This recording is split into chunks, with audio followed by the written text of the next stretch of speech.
मंजुल भाई नमस्कार। नमस्कार सर, नमस्कार। क्या हाल चाल? आपसे मोटिवेट होते रहते हैं। क्या बात है, क्या बात है। ये एक बहुत मेहनत का काम है, मोटिवेट करना भी लोगों को। हाँ बिल्कुल बिल्कुल। आप जैसे भाइयों के चेहरे पर अगर खुशी देख लेते हैं तो बस अपन तो उसी में खुश रहते हैं। और वो खुशी लाने के लिए एक छोटा सा जरिया चला रखा है। तो मंजुल भाई कहाँ हो आजकल? मैं बेहतर हूँ आजकल। खैरतल? हाँ। अलवर खैरतल? अलवर खैर। अच्छा अच्छा। चलो बहुत अच्छी बात है। अभी क्या बाहर वॉक वॉक हो रही है तो आपका चैनल देख रहे हैं बस। अच्छा अच्छा। चलो बहुत बढ़िया। ये क्या है, द लाइफ सॉल्यूशंस स्पेस के बैनर तले अपन ने एक छोटा सा इनिशिएटिव चालू कर रखा है, जिसमें हर संडे को एक मोटिवेशनल वेबिनार चलाई जाती है। और उस वेबिनार के आज 13वें एपिसोड में है। हमारे साथ राजेश जी, रामकिशोर जी, संजय जी और कई लोग जुड़ रहे हैं धीरे धीरे। और बिल्कुल इसी तरीके से जुड़ते जाएंगे।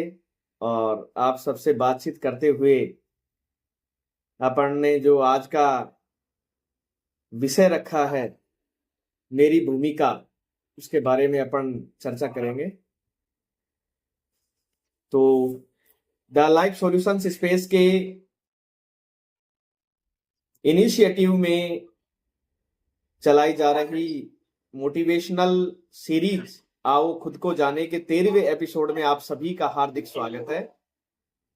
तो संजय भाई, हम्म, जीवन में आपकी खुद की क्या भूमिका है? जीवन में मेरी खुद की भूमिका हाँ। किसके लिए, मेरे लिए या किसी और के लिए? आपके लिए, केवल आपके लिए। केवल मेरे लिए मेरी खुद की भूमिका ये है कि मैं क्या नाम से भाई जितना भी कर सकता हूँ ना अपने लिए, हाँ। वो मैं करना चाहता हूँ। चाहे किसी भी क्षेत्र में लगा लो। भाई जैसे अभी अभी मेरी इच्छा ये है कि मैं एक बढ़िया से बढ़िया जॉब प्राप्त करूँ। बढ़िया से बढ़िया का क्या तात्पर्य है आपका? तात्पर्य ये है, मेरे को प्रशासनिक जॉब चाहिए। अच्छा। अभी तो हालांकि अभी मैं यूडीसी हूँ, लेकिन इस जॉब से मैं क्या है, संतुष्ट नहीं हूँ। मैं चाह रहा हूँ कोई प्रशासनिक जॉब मिले। अच्छा अच्छा। चलो बहुत अच्छी बात है। तो इसके लिए आपने अपने आप को क्या क्या जिम्मेदारियां दे रखी है? जिम्मेदारियां दे रखी है।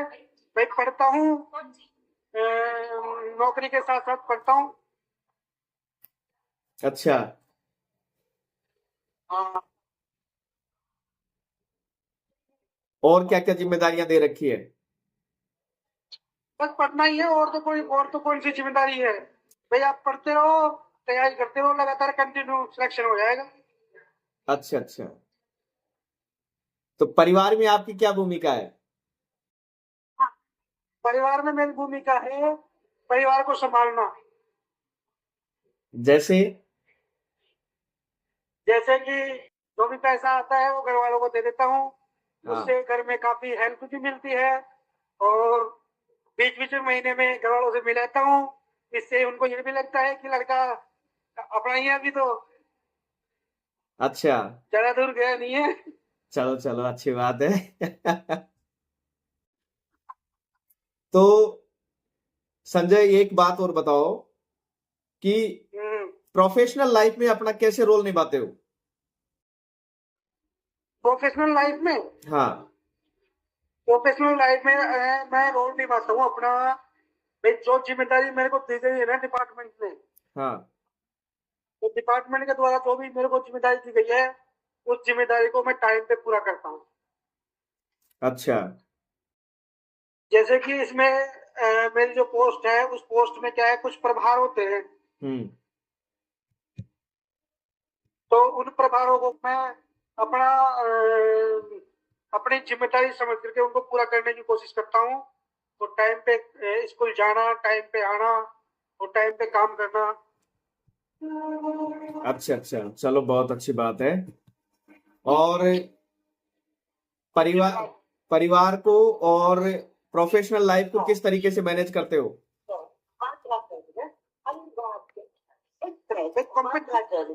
चलो आप सफर में हो, कोई बात नहीं। हमारे साथ राकेश नागर जी जुड़े हुए हैं। परिवार राकेश जी। हाँ संजय भाई। आगे हाँ परिवार को क्या नाम से टाइम देना पड़ता है। और देखिए प्रोफेशनल लाइफ के साथ साथ पर्सनल लाइफ भी होती है। तो हाँ परिवार को भी टाइम देते हैं, नौकरी भी करते हैं, साथ साथ में दोनों ही चलता रहता है। हाँ हाँ, चलो अच्छी बात है, बैलेंस अच्छे से कर रखा है। हैं? बैलेंस अच्छे से कर रखा है परिवार और प्रोफेशनल लाइफ को। हाँ, बैलेंस अच्छे से कर रखा है। अच्छा अच्छा, इसका मतलब आपको अपनी जिम्मेदारियों का एहसास है और जी बिल्कुल, जिम्मेदारियों का एहसास है, जिम्मेदारी पूरी करते हैं, निभाते हैं। सामाजिक संतुलन भी आपने बना रखा है। तो इससे सेल्फ सेटिस्फेक्शन है या नहीं है? सेल्फ से सेटिस्फेक्शन है ना। सेल्फ मैं संतुष्ट हूँ परिवार से और क्या नाम से अपनी खुद की लाइफ से। बस जॉब से संतुष्ट नहीं हूँ, जॉब मैं दूसरी पकड़ना चाहता हूँ। अच्छा अच्छा, चलो मिल जाएगी, जो तो मिल जाएगी। देखो क्या होता है कि आदमी अपनी भूमिका को समझ जाए पहले तो, अपने जो ड्यूटीज हैं उन ड्यूटीज को समझ जाए, अपने परिवार के अंदर, समाज के अंदर, और अपनी जो प्रोफेशनल लाइफ में है अपना क्या रोल है वो सही तरीके से समझ जाए। तो ये अपने आप में बहुत बड़ी बात है।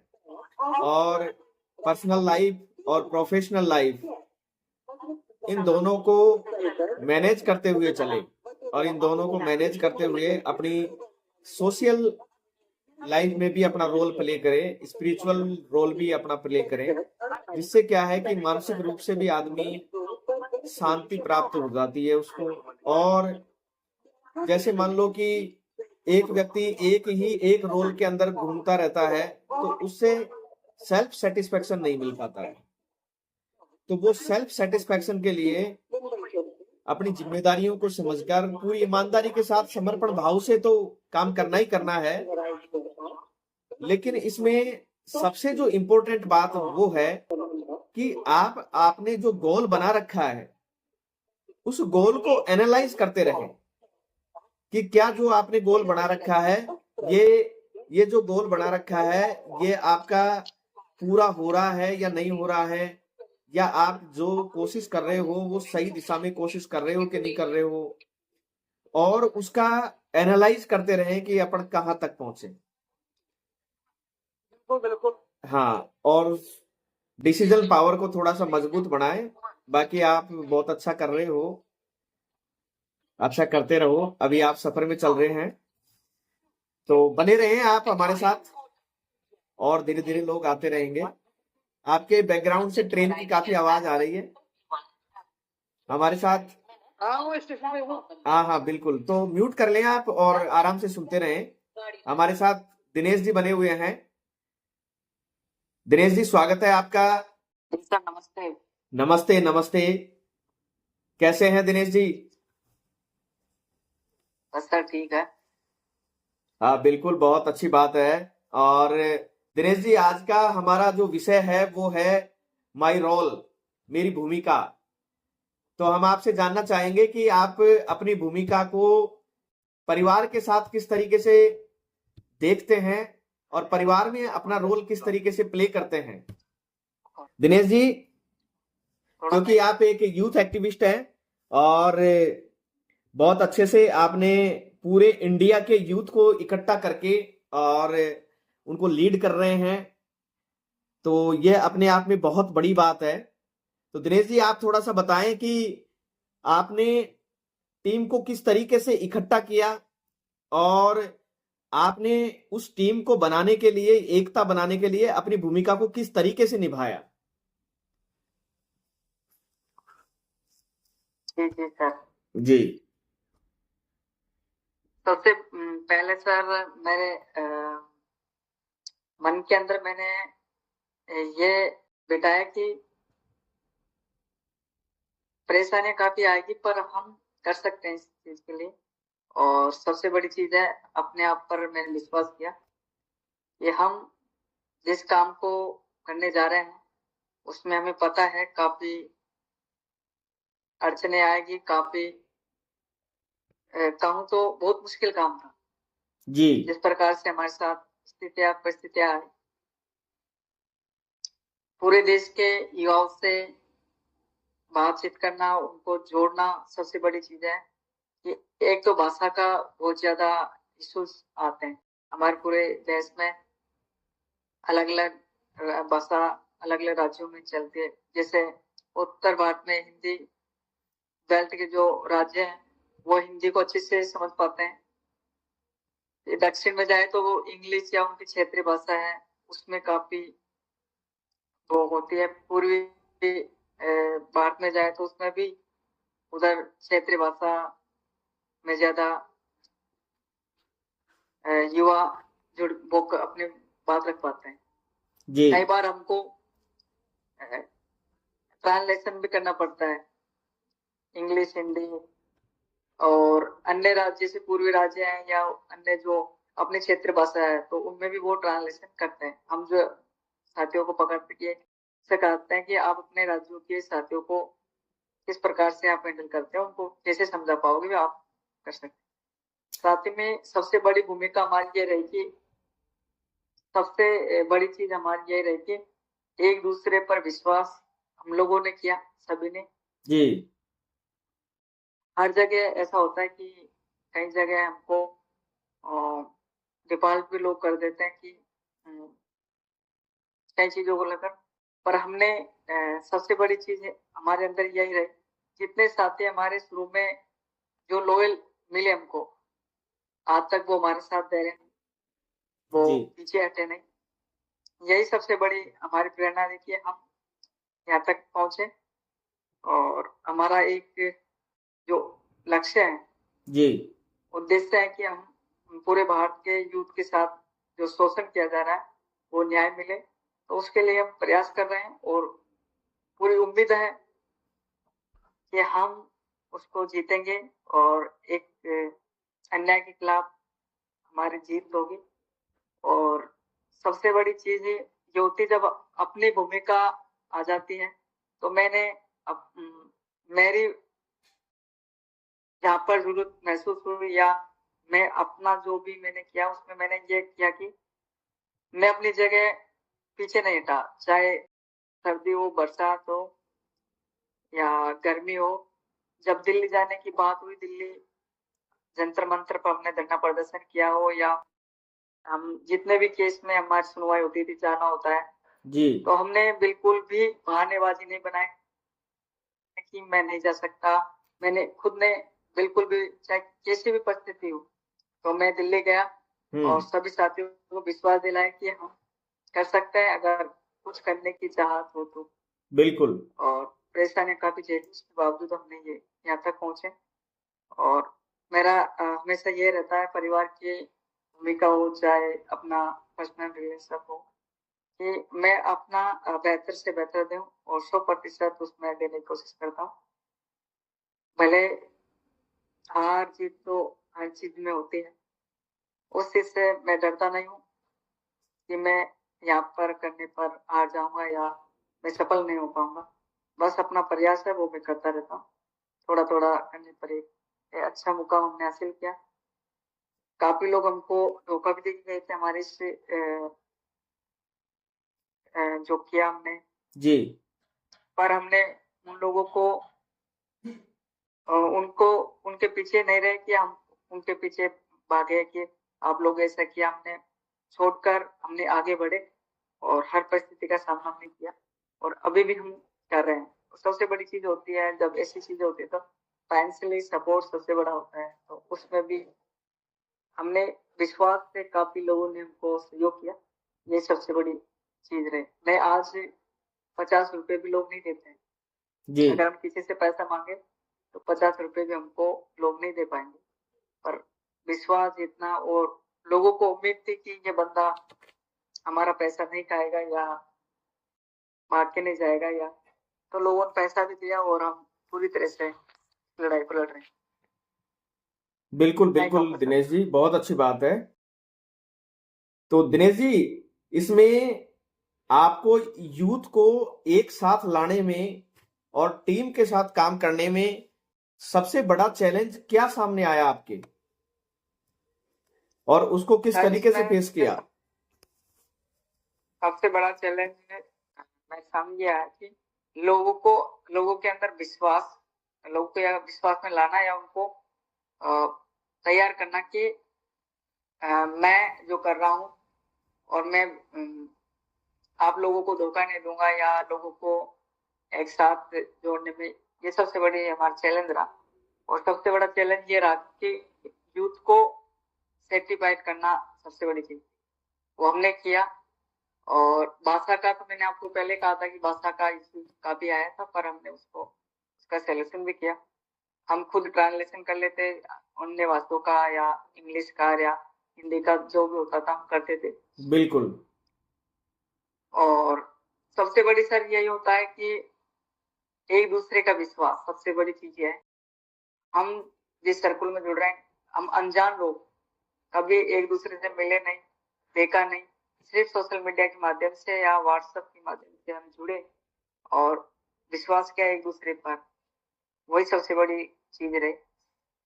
और चैलेंज तो अभी भी काफी है, हम हर चैलेंज को लेकर चल रहे हैं, तो देखते हैं क्या होता है। यही है सर। जी, बिल्कुल बिल्कुल दिनेश जी, बहुत अच्छी बात है। दिनेश जी, आप थोड़ा सा ये बताएंगे कि आपने अपने आप को इस पूरे जो भी प्रकरण चला, इस प्रकरण के दौरान किस तरीके से अपने आप को मोटिवेट बनाए रखा, और आपने हिम्मत कैसे नहीं हारी, और आप अपने रोल को किस तरीके से समझ पाए कि मैं इनको एक लीड करके एक लीडर के रूप में आगे बढ़ता हूं? देखिए सर, सबसे बड़ी चीज तो हार मानने की थी, वो इसलिए मैं नहीं मान पाया क्योंकि सर मैंने काफी ऐसे केसेस देखे थे जिसमें यूथ की जीत रही है। और सबसे बड़ी सत्य की बात है, अगर हम सत्य के साथ हैं तो सत्य की जीत जरूर होती है, भले सत्य को कितना भी गुमराह किया जाए। तो मैंने यही सोचकर सबसे बड़ी चीज की कि हम अपनी जगह सही हैं और हम गलत नहीं, और हम जो लड़ाई लड़ रहे हैं वो एकदम सही है। और प्रेरणा लेने की बात इसमें भी हमको ज्यादा रही कि मैं अधिकतर ऐसी किताबें पढ़ता हूँ जिससे हमारे अंदर ऊर्जा बनी रहे, महापुरुषों की या ऐसे वीडियो देखना है।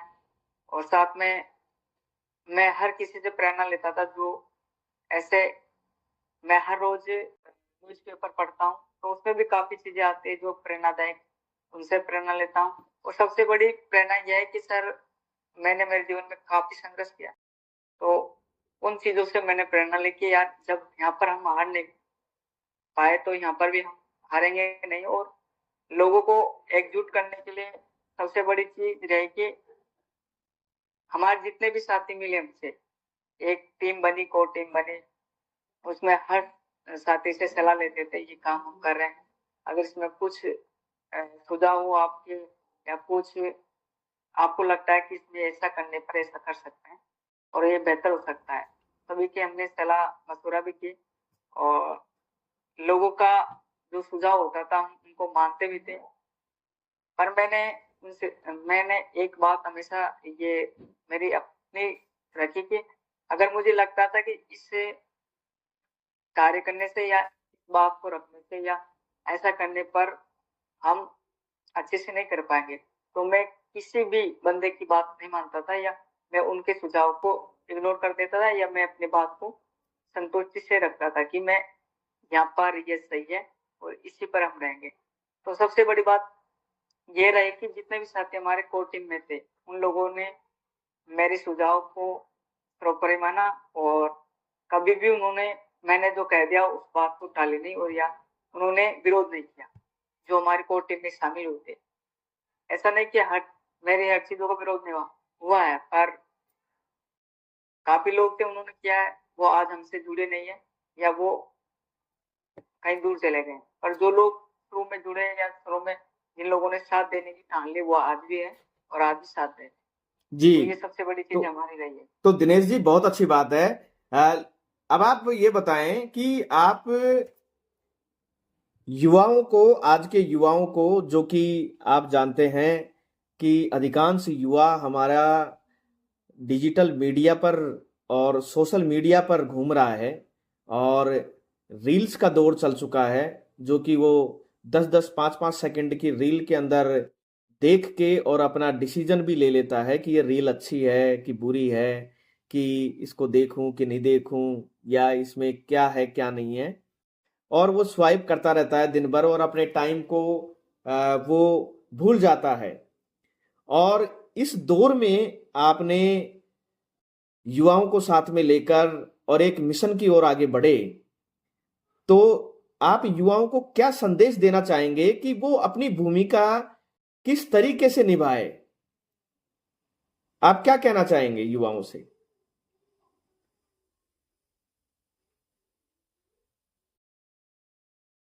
जी सर, मेरा तो सर यही कहना है कि जो आज आधुनिकता की ओर हम बढ़ रहे हैं और इसमें जितने भी आविष्कार हो रहे हैं, मैं कहूँ तो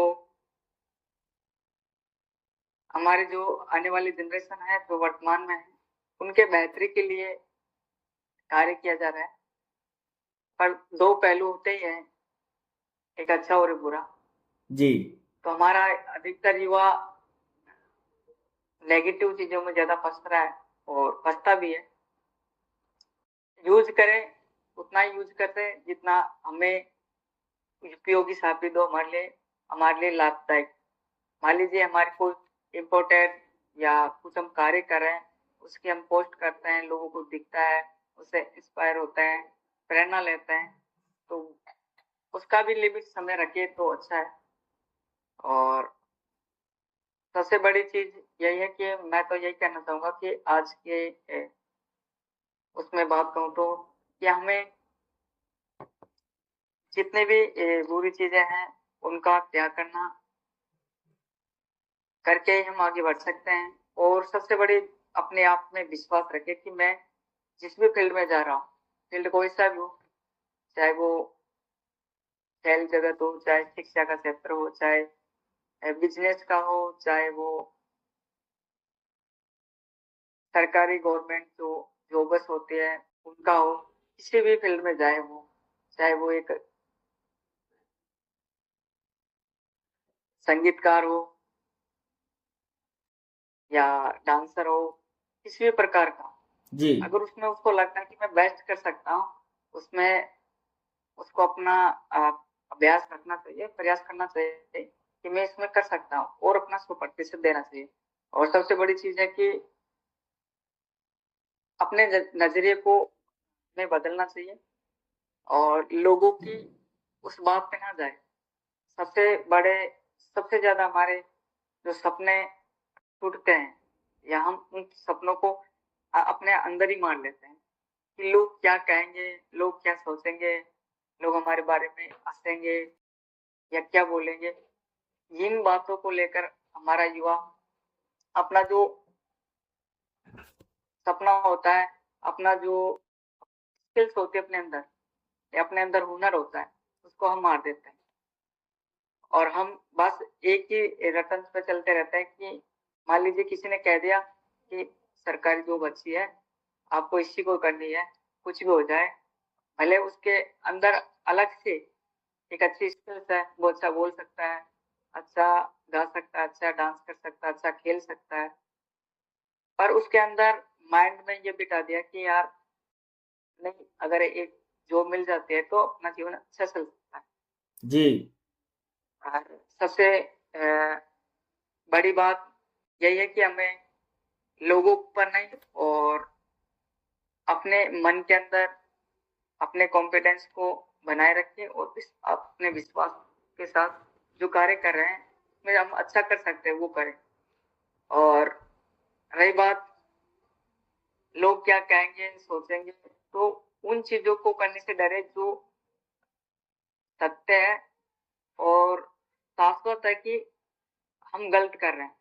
मान लीजिए हम चोरी कर रहे हैं या हम नशा कर रहे हैं किसी चीज का या किसी को हम मार पीट रहे हैं, तो उन चीजों के लिए सोचते कि लोग क्या कहेंगे क्या सोचेंगे, तो बेहतर है कि हम वो चीज नहीं कर पाए और एक अच्छा जीवन यापन कर सकते हैं।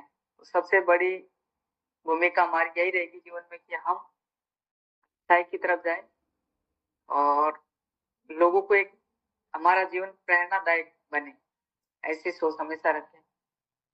मैं भी खुद कभी कभी सोचता हूँ कि जो महापुरुष अपने जीवन को अपने लिए नहीं पूरे देश के लिए समर्पण कर गए, न्यौछावर कर गए, तो क्यों ना हम ऐसा कर सकते हैं। तो बड़ी सोच के साथ अपने विश्वास के साथ हम करें तो बेहतर है और एक अच्छा जीवन हम जी सकते हैं। बिल्कुल बिल्कुल दिनेश जी, आप बिल्कुल आपने बहुत अच्छी बात बताई है कि इंसान को अपनी बेहतरी के लिए करना चाहिए और अपनी बेहतरी के लिए करने के लिए सबसे पहले उसको अपना लक्ष्य निर्धारित करना चाहिए। उसको अपने छोटे छोटे लक्ष्य बनाकर एक बड़ा लक्ष्य भी रखना चाहिए, जिससे ताकि वो हर दिन उन लक्ष्य को पूरा करते हुए अपने आप में मोटिवेट भी रहे और उस लक्ष्य तक पहुंचने के लिए अपने कदम भी बढ़ाते रहे। जब लक्ष्य को छोटे छोटे लक्ष्य को पूरा करता रहे तो अपने आप को शाबाशी देना भी बहुत जरूरी है। जैसे कि दिनेश जी आपने अपने कई छोटे छोटे कदमों को आपने पार किया है, छोटे छोटे ऑब्स्टेकल जो आपके बीच में आए उनको पार किया है, तो आपको अपने आप को कमजोर नहीं समझना है, आपको हिम्मत देनी है अपने आप को कि जब हम इतना पार कर सकते हैं तो आगे और पार कर सकते हैं। और वो आप धीरे धीरे कर रहे हैं और आपने जो सपना देखा है वो सपना जरूर पूरा होगा। और एक चीज और देखी मैंने आपके अंदर, और वो चीज वास्तव में सबको ही देखना बहुत जरूरी है कि सीखने की भूख है कि हम किस तरीके से बेहतर कर सकते हैं, हम नई नई चीजें कैसे सीख सकते हैं, हमारी स्किल्स को कैसे सुधार सकते हैं। और हमें जो रोल दिया गया है उस रोल को निभाने में यदि कोई कमी आ रही है तो हम किस तरीके से सीख कर उन चुनौतियों का सामना कर सकते हैं और उनको पूरा कर सकते हैं। और ये हर इंसान के अंदर होना चाहिए कि सीखना कभी बंद नहीं होना चाहिए, क्योंकि जीवन में कि जिसने सीखना बंद कर दिया आप ये समझें कि वो जीवन में अपने आप को बहुत पीछे की तरफ खिसका देता है। और कॉन्फिडेंट बनाए रखें अपने आप को, अपनी क्षमताओं पर भरोसा रखें, हर छोटी से छोटी सफलता को पहचानें और खुद को सराहें कि यार मैंने जो किया है वास्तव में वो अच्छा किया है। और जब खुद को जब सराहना शुरू करेंगे तो आपके अंदर जो कमियां हैं वो कमियां स्वतः ही दूर होती चली जाएगी, क्योंकि लोग ऐसा सोचते हैं कि साहब ये जो कमियां हैं ये कमियां हमको इस तरीके से देखने को मिल रही है कि कहीं मैं अपनी कमियों को नहीं पहचान पा रहा, या जिनको मैं कमियां समझ के बैठा हूं वो वास्तव में कमियां है या नहीं है। और एक सबसे इंपॉर्टेंट जो चीज आती है वो आती है टाइम मैनेजमेंट।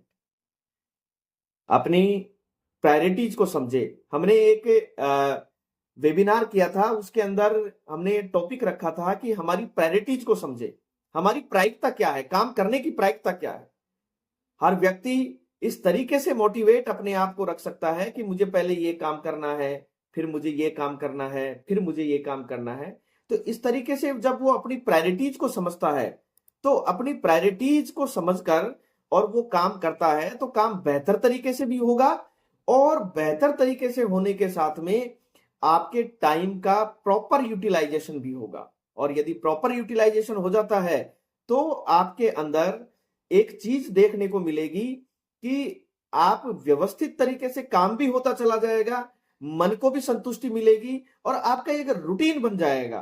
तो इस तरीके से आप टाइम का मैनेज करके और इस तरीके से करें तो बेहतर रिजल्ट मिलेंगे। हमारे साथ काफी लोग जुड़ चुके हैं। आप सभी का द लाइफ सॉल्यूशंस स्पेस के इस सीरीज में आपका हार्दिक स्वागत है। आज जिस विषय पर हम बात कर रहे हैं वो बात कर रहे हैं माई रोल, मेरी भूमिका, इस जीवन में मेरी भूमिका क्या है, मेरी पर्सनल भूमिका क्या है, प्रोफेशनल भूमिका क्या है, सोशल भूमिका क्या है और स्पिरिचुअल भूमिका क्या है। अगर आप में से किसी का कोई अपनी भूमिका को लेकर कोई सवाल है तो आप जरूर अनम्यूट करके बात कर सकते हैं, आप अपना सवाल पूछ सकते हैं और आप इस लाइव वेबिनार में संवाद कर सकते हैं। आप, मैं देख पा रहा हूं काफी लोग नए जुड़े हैं, मैं ज्यादातर से परिचित नहीं हूं। तो एक चीज और है कि जैसे दिनेश जी बता रहे थे, दिनेश जी आपने बहुत अच्छी बात बताई कि आपके अंदर ये जुनून पैदा हो गया। और देखो, अपनी भूमिका को न सिर्फ एक काम समझे, लोग अपना एक काम समझ लेते हैं। जैसे प्रोफेशनल लाइफ के अंदर देखते हैं कि यार मुझे एक काम दे दिया, मुझे बस इसको काम पूरा करना है।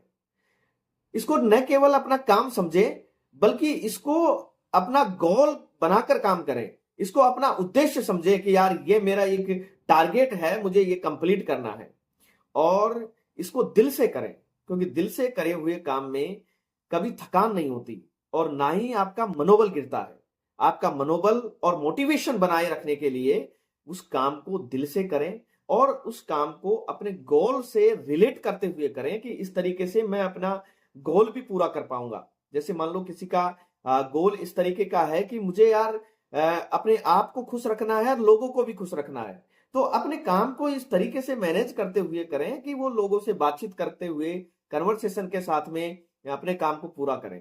जैसे कि हमने एक अपना रोल बना रखा है कि साहब हम लोगों को मोटिवेट करने के लिए, उनके अंदर एक पॉजिटिव ऊर्जा भरने के लिए, उनको हमेशा खुश रहने के लिए हमेशा किस तरीके से मोटिवेट रहें, तो उसके लिए हम हमारा जिम्मेदारी निभाएंगे। तो हमने अपने आप को एक निर्देश दे रखा है, एक टारगेट दे रखा है कि हम हर संडे को एक रात को 8 बजे मोटिवेशनल वेबिनार चलाएंगे और उसके माध्यम से युवाओं से जुड़ेंगे। उनके कुछ सवाल होंगे तो उन सवालों पर हम चर्चा करेंगे और उनको मोटिवेट किस तरीके से रखा जा सकता है, उनके अंदर क्या चैलेंज आ रहा है, उस चैलेंज को हम किस तरीके से दूर कर सकते हैं। बातचीत के माध्यम से खुद को पहचान कर, खुद की कैपेसिटी को जानकर हम किस तरीके से उन चैलेंजेस का सामना कर सकते हैं। तो ये हमने अपने आप को निर्देश दे रखे हैं और क्योंकि इस भूमिका को हमने हमारे गोल से रिलेट कर रखा है तो बड़ा आनंद भी आ रहा है, सेल्फ सेटिस्फैक्शन भी मिल रहा है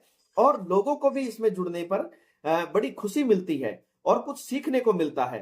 तो अपने आप को मोटिवेशन को बनाए रखने के लिए खुद को लक्ष्य बनाकर एक टारगेट देकर काम करें और हमेशा सीखते रहें और खुद को शाबाशी देना सीखें। अधिकांश लोग ये कहते हैं जब उनको कोई काम के लिए, जैसे आपने बातचीत में देखा होगा कि बातचीत करते वक्त लोग कहते हैं कि यार वाह यार तू तो बहुत अच्छा नाचता है, तू तो बहुत अच्छा बोलता है, बहुत अच्छा गाता है। तो लोग ये कहकर चले जाते हैं कि अरे नहीं नहीं नहीं यार, मैं कहाँ नाचता हूं यार, मैं कहाँ बहुत अच्छा गाता हूं यार। वो एक्सेप्ट नहीं करते हैं उन चीजों को। अरे भाई उन चीजों को एक्सेप्ट करो, उससे आपका मोटिवेशन बढ़ेगा। क्योंकि यदि कोई तारीफ कर रहा है तो उस तारीफ को एक्सेप्ट करना बहुत जरूरी है और जब आप उस तारीफ को एक्सेप्ट करते हैं तो फिर आपके अंदर आपके जो सेंसर ये काम करना शुरू करेंगे कि यार हाँ, मैं जो कर रहा हूं वो वास्तव में यदि अच्छा है तो मुझे और करना चाहिए। यदि मैं अच्छा डांस कर रहा हूं तो मुझे और थोड़ा सा बेहतर अच्छा डांस करने की कोशिश करनी चाहिए। तो उससे क्या है कि आपको सेल्फ सेटिस्फैक्शन तो मिलेगा ही, लेकिन आपको अपने आप को पॉजिटिव रखने का एक वातावरण मिल जाएगा कि यार अच्छा, लोगों को पसंद आ रहा है तो इसका मतलब मुझे ये काम करना चाहिए। तो ये आपकी जो भूमिका है उसको निभाने के लिए आपको सबसे पहले इन चीजों का ध्यान रखना चाहिए। साथियों, जिसने अपनी भूमिका को समझ लिया, चाहे आप प्रोफेशनल लाइफ में देख लो, चाहे आप पर्सनल लाइफ में देख लो या चाहे आप सोशल लाइफ में देख लो, सामाजिक रूप से भी जिसने अपने आप को पहचान लिया कि हाँ इस जगह मेरा यह रोल है, तो उस काम को बेहतर तरीके से कर पाते हैं और बेहतर तरीके से करने के साथ में आपको बेहतर रिजल्ट मिलते चले जाएंगे और इस तरीके से आप अपना काम करते रहें। हमारे साथ में काफी लोग जुड़ चुके हैं। साथियों, आप जो भी आज के विषय को लेकर जिसके किसी के कोई सवाल है तो आप सवाल पूछ सकते हैं। ये लाइव वेबिनार चल रहा है और ये सबको सकारात्मक रखने के लिए, ऊर्जावान रखने के लिए हर संडे को रात 8 बजे एक लाइव वेबिनार चलाया जाता है। और इसमें आपका कोई सवाल है तो आप अनम्यूट करके बात कर सकते हैं। नीरज कुमार जी, सत्यम कुमार जी, जहन उद्दीन, ब्रजेश यादव जी, इंद्रजीत वरुण, धर्मेंद्र कुमार जी, दिनेश जी, आपका यदि अपनी भूमिका को और गहराई से जानना है और कोई सवाल है तो आप जरूर पूछ सकते हैं। बाकी मैं आपको एक कहानी सुनाता हूं और उस कहानी के माध्यम से आपको समझ में आ जाएगा कि आपकी किस तरीके से भूमिका रहती है। साथियों, एक ये छोट सब जी जी सर एक मिनट जी ये सब भी NYB है और जी ये अन्य अन्य राज्यों से साथी जुड़े हुए हैं, उनको मैंने लिंक शेयर किया सभी को। जी जी जी जी दिनेश जी। तो सभी साथियों से मैं रिक्वेस्ट करूंगा कि हमारा ये 13वां एपिसोड है और हम एक अच्छा लोगों में ऊर्जा जागृत हो या मोटिवेशन मिले युवाओं को, तो हम हर रविवार को ये एपिसोड रखते हैं। तो सभी साथी अपने साथियों को भी इसमें जोड़े और अपने भी विचार रखें और एक अच्छी पहल में आप भी शामिल अपनी भूमिका निभाए। देखो, जीवन एक दिन हमको पता है सभी को, जो आएगा वो जाएगा, तो हम कुछ अच्छा कर जाएंगे उसी के तहत हम ये कर रहे हैं। ठीक है सर, आप बोलिए। जी दिनेश जी, बिल्कुल। साथियों, मुझे ये जानकर बहुत अच्छा लगा कि आप सभी नेशनल यूथ वॉलेंटियर रहे हैं और आपको जानकर और भी खुशी होगी कि मैं भी नेहरू युवा केंद्र के माध्यम से नेशनल यूथ वॉलेंटियर रहा हूं और अभी गवर्नमेंट के एजुकेशन डिपार्टमेंट में अपनी सेवाएं दे रहा हूं और उसके साथ साथ में मैं अपनी एक भूमिका, एक रोल और निभा रहा हूं, जो कि एक मोटिवेशनल स्पीकर और लाइफ कंसल्टेंट के रूप में अपनी भूमिका निभा रहा हूं। साथियों, आप सभी युवा हैं, आप सभी संघर्ष कर रहे हैं, अपने बेहतर भविष्य के लिए संघर्ष कर रहे हैं। मैं आप सभी को बधाई देता हूं कि जो भी रिजल्ट आए वो आपकी अपेक्षाओं के अनुरूप आए और आपके भविष्य के लिए जो हो अच्छा होगा। साथियों, क्योंकि हम सभी युवा हैं और युवा हर क्षेत्र में, चाहे पर्सनल लाइफ में देखो, चाहे प्रोफेशनल लाइफ में देखो, चाहे सोशल लाइफ में देखो, उनको हर क्षेत्र में कहीं ना कहीं बहुत सारे चैलेंजेस का सामना करना पड़ता है। और जब उनके हाथ में यदि कोई रोजगार नहीं हो तो उनको बहुत सारे चैलेंजेस का सामना करना पड़ता है और जिसमें सबसे बड़ा जो चैलेंज है वो है आर्थिक रूप से। आर्थिक दृष्टि से अगर देखा जाए तो हमारे ज्यादातर युवा बेरोजगारी की ओर ज्यादा बढ़ रहे हैं। तो वो अपनी उस दिशा में अपनी भूमिका किस तरीके से निभाते हैं उसके बारे में यदि अपन बात करें तो साथियों, भूमिका जानने का कुछ तरीका हुआ है और वो तरीका पहचानने के लिए हमें जिस भी रोल में है, यदि परिवार में है तो हमें यह समझना चाहिए कि परिवार में मैं किसी का बेटा हूं या किसी का भाई हूं, किसी का मैं क्या क्या हूं, किसी का पति हूं, तो मेरा क्या रोल है। और वो जो, जैसे मान लो मैं किसी का भाई हूं तो एक भाई होने के नाते मेरी क्या जिम्मेदारियां हैं, उन जिम्मेदारियों को समझना बहुत जरूरी है। और दूसरा, जैसे कि आप किसी सोशल लाइफ में हैं तो वहां पर आपका क्या रोल है, वो रोल समझना बहुत जरूरी है और उस रोल के अनुसार ही एक्ट करना बहुत जरूरी है। जब रोल के अनुसार एक्ट करते हैं तो हम जो चाहते हैं वो कर भी पाते हैं और वैसा रिजल्ट हमें मिलता भी है। आप क्योंकि सभी एक टीम के साथ वर्क कर रहे हैं तो आप सभी अपनी एक टीम में भी आप अपना रोल को पहचानें कि टीम में आप कोर टीम के मेंबर हैं या आप एक लीडर के रूप में काम कर रहे हैं या आप एक स्टेट को लीड कर रहे हैं या आप एक डिस्ट्रिक्ट को लीड करते हुए इस संघर्ष में शामिल हो रहे हैं। तो साथियों, आप अपने रोल को पहचान कर और फिर उस रोल के हिसाब से जो जिम्मेदारियां ऊपर से मिलती हैं, जो नीचे सर्कुलेट करनी होती है, तो उन जिम्मेदारियों को समझें और अपनी भूमिका को पूरी ईमानदारी और समर्पण भाव से निभाएं। जब चाहे आप ये नहीं समझे कि मैं केवल एक दृष्टि से बात कर रहा हूं, मैं आपके हर क्षेत्र को कंबाइंड रूप से समझकर और कंबाइंड रूप से बात कर रहा हूं कि अपने टीम के अंदर आपका क्या रोल है, क्या इंपॉर्टेंस है। उस इंपॉर्टेंस को समझते हुए, अपनी अहमियत को समझते हुए, उसके अनुसार आपको जो जिम्मेदारियां दी गई है, उन जिम्मेदारियों पर काम करना शुरू करें। और आपको जो गोल दिए गए हैं, जो उद्देश्य बताए गए हैं, उन उद्देश्यों का विश्लेषण भी कर सकते हैं और उन उद्देश्यों पर आप किस तरीके से अपना रोल प्ले कर सकते हैं, वो आप टीम के साथ डिस्कस भी कर सकते हैं। साथियों, टीम के अंदर काम करने का मजा ही बहुत अनोखा रहता है और बहुत ज्यादा मजा आता है जब टीम एक साथ मिलकर एक उद्देश्य के लिए काम करती है और जब पूरी टीम पूरे मन के भाव से उस उद्देश्य को पूरा करने के लिए लग जाती है तो पूरी कायनात उनके साथ में लग जाती है। और जहां पूरी कायनात पूरे साथ में लग गई तो रिजल्ट हमारे अनुसार ही आता है।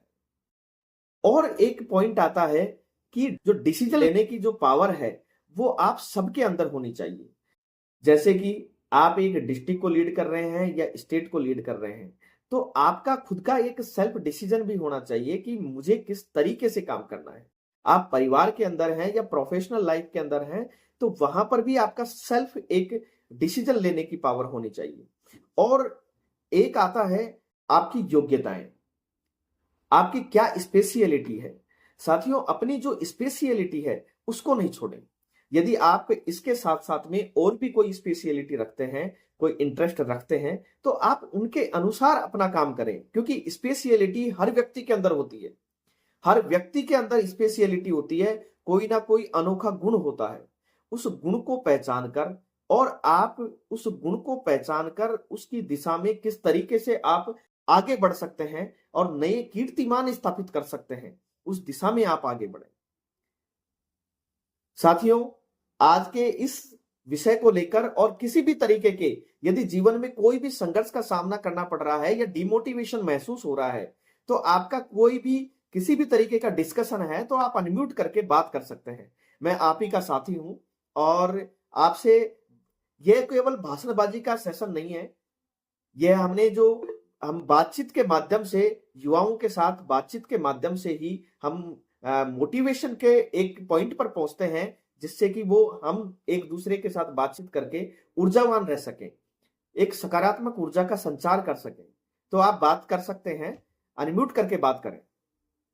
कोई भी साथी, किसी का कोई सवाल है, कोई मोटिवेशन के रिगार्डिंग, लाइफ कंसल्टेंट के रिगार्डिंग, यदि लाइफ से संबंधित कोई चैलेंज का सामना करना पड़ रहा है किसी को, या किसी को अपने रोल को निभाने में कोई समस्या आ रही है, तो आप जरूर डिस्कस कर सकते हैं। साथियों, ये ओपन प्लेटफॉर्म है, आप निःशुल्क यहाँ पर लाइफ से रिलेटेड कंसल्टिंग ले सकते हैं। और क्योंकि यह फ्री रखा गया है, इसमें किसी तरीके का कोई शुल्क नहीं रहता है, तो आप निःशुल्क बात कर सकते हैं। हेलो। हेलो, हाँ जी आशीष जी। जी सर, प्रणाम। नमस्कार नमस्कार आशीष जी, बहुत बहुत स्वागत है आपका। जी सर, एक प्रश्न है। जी। हेलो। जी जी आशीष ये जी। कह रहे हैं आजकल युवाओं को जो डिप्रेशन हो रहा है उससे के उभार कैसे, मतलब बाहर कैसे आए? जी जी, बहुत अच्छा क्वेश्चन है आशीष जी, बहुत अच्छा क्वेश्चन है। रोजगार के लेकर आपने भविष्य की चिंताओं के बारे में करते हैं। जी बिल्कुल बिल्कुल आशीष जी, आपने एक ही क्वेश्चन में बहुत बड़ी बात पूछ ली है और वास्तव में ये एक कॉमन समस्या है आज के दौर में। अगर देखा जाए तो युवाओं के साथ में ये बहुत बड़ा चैलेंज है, जो कि बेरोजगारी का चैलेंज है। और उस दौरान अपने आप को किस तरीके से मोटिवेट रखा जाए, क्योंकि वो डिप्रेशन में जा रहे हैं युवा। उनको अपने टैलेंट के हिसाब से, अपनी योग्यता के हिसाब से, अपने इंटरेस्ट के हिसाब से उनको जब काम नहीं मिल पाता है, तो आज का युवा डिप्रेशन की ओर मूव कर रहा है। इसके लिए सबसे बड़ा इंपॉर्टेंट बात यह है आशीष जी कि सबसे पहले अपने आप के गोल डिसाइड करें कि मेरा लक्ष्य क्या है। क्योंकि आज का युवा भ्रमित हो रहा है, कभी वो इधर भागता है, कभी इधर भागता है, कभी तो कहता है मैं ये बन जाऊं, कभी कहता है मैं ये बन जाऊं, और वो बन कुछ नहीं पा रहा है। समस्या ये हो रही है कि उसको खुद को नहीं पता कि वो बनना क्या चाहता है।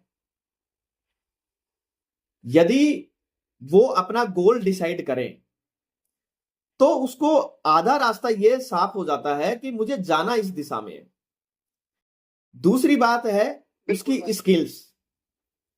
आज के युवा स्किल की तरफ नहीं दौड़ रहा है, ज्यादातर युवा गवर्नमेंट जॉब की तरफ दौड़ रहे हैं। अरे भाई, गवर्नमेंट जॉब जरूरी नहीं है कि सबके लिए है, लेकिन उस गवर्नमेंट जॉब को पाने के लिए भी एक स्ट्रेटेजी का फॉलो करना पड़ता है। और यदि किसी के अंदर कुछ यूनिक स्किल है, कुछ और इंटरेस्ट रखते हैं, कोई और कला है, तो आप अपनी कला को पहचान कर उस दिशा में आगे बढ़े, नए कीर्तिमान स्थापित होंगे। लीक से थोड़ा सा हटकर चलने क्या फर्क पड़ता है। हमारा युवा अपनी स्किल्स को ना पहचान कर बस केवल वो ये सोचता है कि कुछ भी काम मिल जाए, मैं कुछ भी कर लूं, और जब कुछ भी नहीं मिल पाता है तो फिर वो उसमें डिप्रेशन की तरफ मूव करता है। खुद की स्किल्स को नहीं पहचान पा रहा, खुद के गोल को नहीं सेट कर पा रहा, तो डिप्रेशन की तरफ चला जाता है। और फिर युवाओं के अंदर आज के दौर में सोशल मीडिया प्लेटफॉर्म एक ऐसा चल गया है कि वो सारा दिन सोशल मीडिया पे लगा रहता है, अपने टाइम को समझ नहीं पा रहा है, टाइम मैनेज नहीं कर पा रहा है। उसको ये पता नहीं है कि मुझे पढ़ाई करनी है या मुझे मेरा जो इंटरेस्ट का काम, जो मैंने गोल सेट कर रहा है, उस दिशा में काम करना है। हमारा युवा सोशल मीडिया पे घंटों बिता रहा है और उसको पता ही नहीं चल रहा है कि जो सोशल मीडिया पे घंटों टाइम बिता रहा है, जिससे उसकी जिंदगी बर्बाद हो रही है या आबाद हो रही है। ये जो रील्स की दुनिया चल रही है, जो रील्स का टाइम चल रहा है, इसमें स्वाइप करता रहता है और उसमें घंटों बीत जाते हैं। तो आशीष जी, जब तक युवा अपने गोल को सेट नहीं करेगा, अपने टाइम को नहीं समझेगा, अपने रोल को नहीं समझेगा और अपनी स्किल्स को नहीं सुधारेगा, तब तक हमारा युवा भ्रमित होता रहेगा और डिप्रेशन में जाता रहेगा। और आज के युवाओं को डिप्रेशन में जाने का एक बहुत बड़ा रीजन ये भी है कि हमारे युवा अपनी खुद की क्वालिटी को नहीं पहचान कर वो बाहरी जो चकाचौंध है, जो चमक है, उनको देखकर ये परेशान हो रहा है कि बस मेरे पास ये लग्जरी गाड़ी कब आएगी, मेरे पास ये लग्जरी फोन कब आएगा, मैं कब इस तरीके की लाइफ स्टाइल जी पाऊंगा। और उन चीजों को लेकर वो गलत रास्तों पर भी निकल पड़ता है। अगर युवा, आज के युवा जो लवेरिया बीमारी चल रही है, उस लवेरिया की तरफ भी दौड़ रहा है। वो अपने पार्टनर को खुश रखने के लिए इधर उधर से टाइम भी निकालता है, पैसा भी खर्च कर देता है और अपना समय भी खर्च कर देता है। जो समय उसको अपनी क्वालिटी को निखारने में लगाना चाहिए, जो समय अपने उद्देश्य को पूरा करने के लिए लगाना चाहिए, वो समय हमारा युवा कहीं मोबाइल पे वेस्ट कर रहा है, कहीं अपने फ्रेंड्स के साथ में वेस्ट कर रहा है, या कहीं अनर्गल पार्टियां करने में वेस्ट कर रहा है। जब हम हमारे समय की कीमत को आज नहीं पहचानेंगे और उस दिशा में काम नहीं करेंगे, तो हम डिस्टर्ब भी होंगे। और वो डिस्टरबेंस इस कदर होगा कि जब जिम्मेदारी हमारे ऊपर पड़ती है, जब हमें पता चलता है कि यस यार, हमें अब ये काम करना है, उस काम के लिए हमें इन रिसोर्सेज की जरूरत है और उन रिसोर्सेज के लिए हमें पैसों की जरूरत है, तो पैसा होता नहीं है हाथ में, काम होता नहीं है हाथ में। एक तरफ परिवार दबाव दे रहा है, एक तरफ रिश्तेदार ताने मार रहे हैं कि तूने कुछ नहीं किया है। तो फिर युवा डिप्रेशन में आ जाता है और डिप्रेशन में आकर वो गलत रास्तों पर भी जाने की सोच लेता है और यहां तक कि वो अपनी जीवन लीला को समाप्त करने की भी सोच लेता है। तो आशीष जी, ये बहुत बड़ा क्वेश्चन और बहुत अच्छा क्वेश्चन आपने उठाया है, क्योंकि हमारे जो युवा हैं आज दिन भर दिन डिप्रेशन में जाकर कहीं ना कहीं अपनी जीवन लीला को समाप्त कर रहे हैं या जिंदगी को बर्बाद कर रहे हैं। तो हमें समझना चाहिए कि हमारा उद्देश्य क्या है और उस उद्देश्य को पूरा करने के लिए हम कर क्या रहे हैं। अपने टाइम को मैनेज करके देखें। जब टाइम मैनेजमेंट करेंगे जी आशीष जी, दूसरा प्रश्न ये है सर जी, पहले प्रश्न के जवाब से संतुष्ट हैं आशीष जी आप? बिल्कुल बिल्कुल सर जी। दूसरा प्रश्न सर ये है, जैसे कि आजकल डिजिटल जो मानसिकता से गुलामी जो है जी, जैसे आपने मोबाइल के बारे में बताया जी, इस मानसिकता से व्यक्ति को बाहर कैसे निकले, हमारा कहने का मतलब ये है। बिल्कुल सर, बिल्कुल, कैसे बाहर निकले, ये भी आपने बहुत अच्छा सर, जैसे कि जी टिकटॉक है या अन्य जैसे हिंसक प्रवृत्ति के जैसे कि गेम हो रहा है, तो उससे आने वाली पीढ़ियों के और वर्तमान के युवाओं को बहुत बड़ा प्रभाव पड़ने वाला है। जी बिल्कुल बिल्कुल आशीष जी। मुझे आपके इस क्वेश्चन से पता लगता है कि आप एक बहुत अच्छे व्यक्ति हैं और बहुत अच्छी सोच रखते हैं और आप आज के युवाओं को एक सही दिशा दे सकते हैं। आशीष जी, आपने बहुत अच्छा क्वेश्चन उठाया है। मैंने अभी थोड़ी देर पहले बताया कि जब तक हम हमारा गोल सेट नहीं करेंगे तब तक हम अपने आप को डायरेक्शन नहीं दे पाएंगे। और यदि जैसे मान लो कि मैंने अपना गोल सेट कर लिया कि मुझे ये करना है, मैंने एक गोल सेट किया, एक लॉन्ग टर्म गोल होता है और एक शॉर्ट टर्म गोल होता है। तो मैंने यदि लॉन्ग टर्म गोल को सेट कर लिया तो उसके बाद में उसके पार्टीशन करके और मैं उस गोल को शॉर्ट टर्म में भी सेट करूं। जैसे कि मैंने ये तय किया कि मुझे 1 साल के अंदर ये अचीवमेंट लेना है, तो मुझे यह भी तय करना पड़ेगा कि मुझे 1 साल में 12 महीने होते हैं, तो 12 महीने में मुझे क्या क्या इसकी स्टेप्स को फॉलो करना है, इनकी स्टेप्स को पार करना है और मुझे 1 दिन का भी टारगेट देना होगा। और जब आपने मान लो 1 दिन का टारगेट दे दिया अपने आप को, तो उस टारगेट को देने के बाद उसको पूरा करने की सोचें। और ये जो मोबाइल की आदत है वो 1 दिन में नहीं हटती है, लेकिन 1 दिन जरूर हट सकती है। वो जब हट सकती है कि जब हम हमारी आदतों को एक बार उन आदतों पे वॉच करें, नजर रखें उन आदतों पे कि मैं आखिर जो समय वेस्ट कर रहा हूं वो कितना वेस्ट कर रहा हूं। उसको डायरी पेन से नोट करके देखें कि मैं सुबह उठता हूं और रात को सोता हूं, इस दौरान मैं क्या क्या करता हूं, ये डायरी पेन में नोट करके देखें। और जब आप डायरी में नोट कर लेंगे तो आपको यह एहसास हो जाएगा कि मैं कितना समय मोबाइल पे वेस्ट कर रहा हूं, कितना समय मैं अनर्गल वेस्ट कर रहा हूं। और फिर उस टाइम को मैनेज करें कि मुझे इतना नहीं, मुझे इतना देखना चाहिए। और अगर ज्यादा ही मोबाइल की लत लगी हुई है तो फिर आप अपने आप को यह समझाएं कि मैं उसमें देखता क्या हूं। कहीं कहीं मैं ऐसा कोई चीज नहीं देख रहा हूं जो मुझे मेरे लक्ष्य को पाने के लिए मुझे दूर कर रही है, मुझे डिस्टर्ब कर रही है।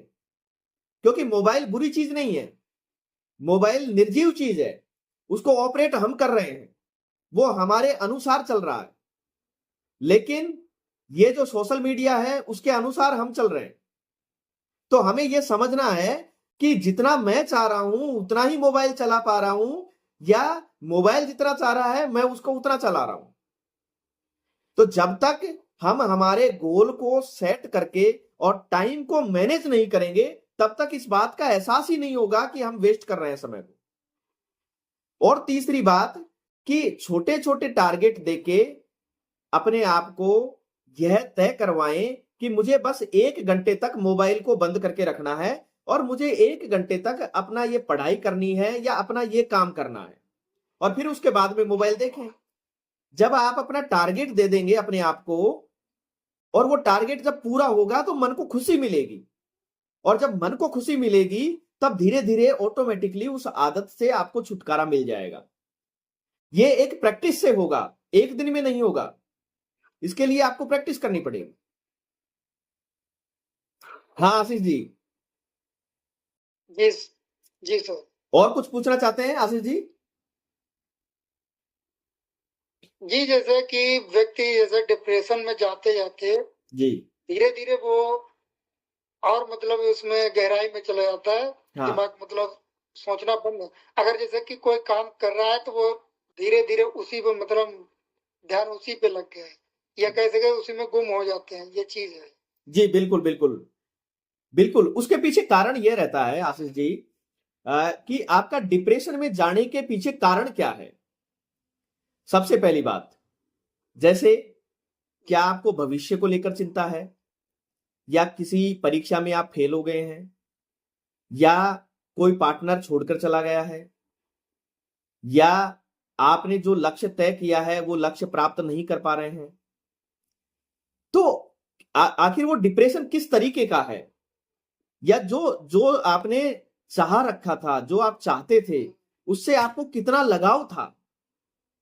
क्योंकि जिस काम के अंदर, जिस चीज के अंदर हमें सबसे ज्यादा जो इंटरेस्ट रहता है तो हमारा ध्यान वही टिका रहता है। फॉर एग्जाम्पल मैं बताता हूं, यदि कोई लड़का है और उसको किसी लड़की से प्रेम हो गया, और प्रेम में इतना मजबूत प्रेम हो गया कि वो एक दूसरे को जीने मरने की कस्में खा चुके हैं। वो कह चुके हैं कि हम दोनों एक साथ रहेंगे, और मान लो किसी कारणवश उन दोनों को बिछड़ना पड़ा, तो बिछड़ने के बाद दोनों की स्थितियां आप समझते हो कैसी होगी। दोनों की स्थितियां मानसिक रूप से और शारीरिक रूप से दोनों तरीके से ही विकट हो जाएगी।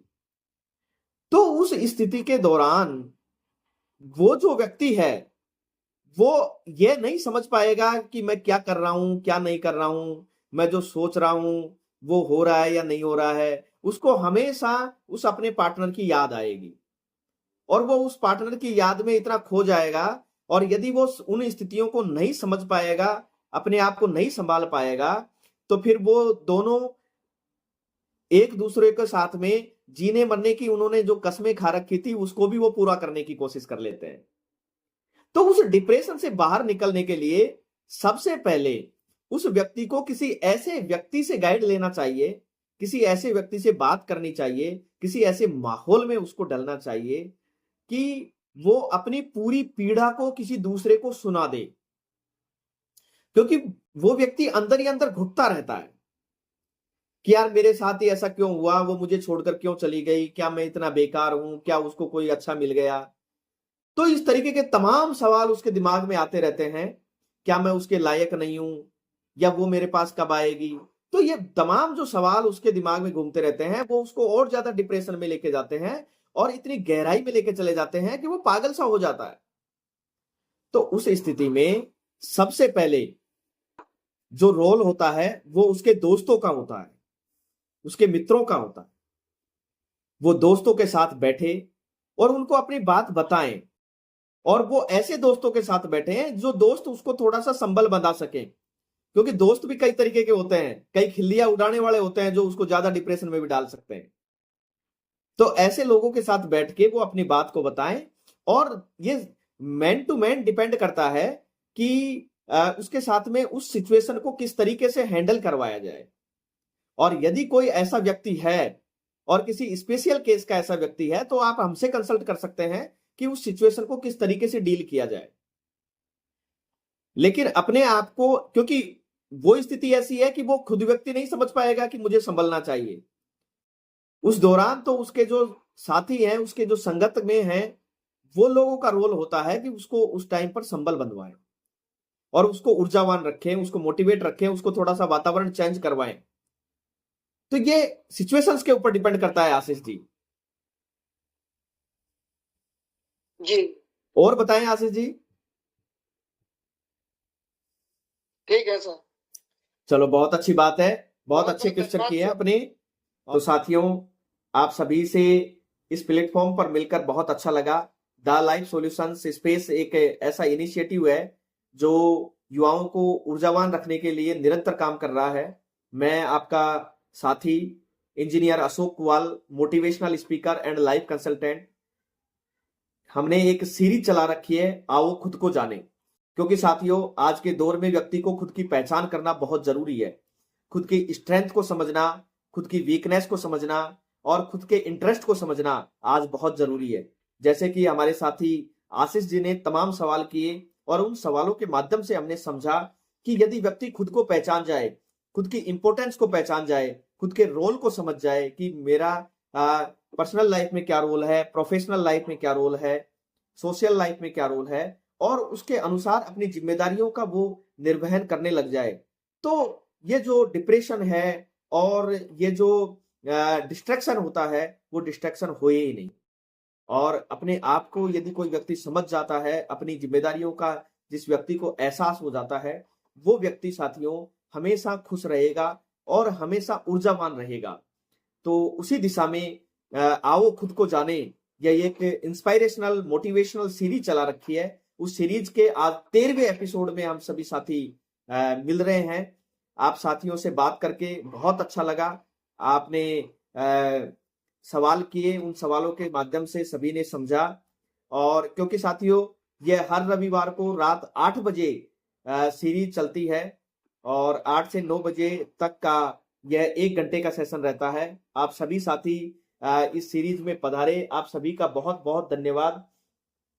और मेरा देखो हमेशा ये कहना है, निदा फाजली साहब की मुझे कुछ लाइनें हमेशा मोटिवेट करती रहती है कि अपना गम लेके कहीं और न जाया जाए, अपना गम लेके कहीं और न जाया जाए, घर में बिखरी हुई चीजों को ही सजाया जाए, घर में बिखरी हुई चीजों को ही सजाया जाए, घर से मस्जिद है बहुत दूर।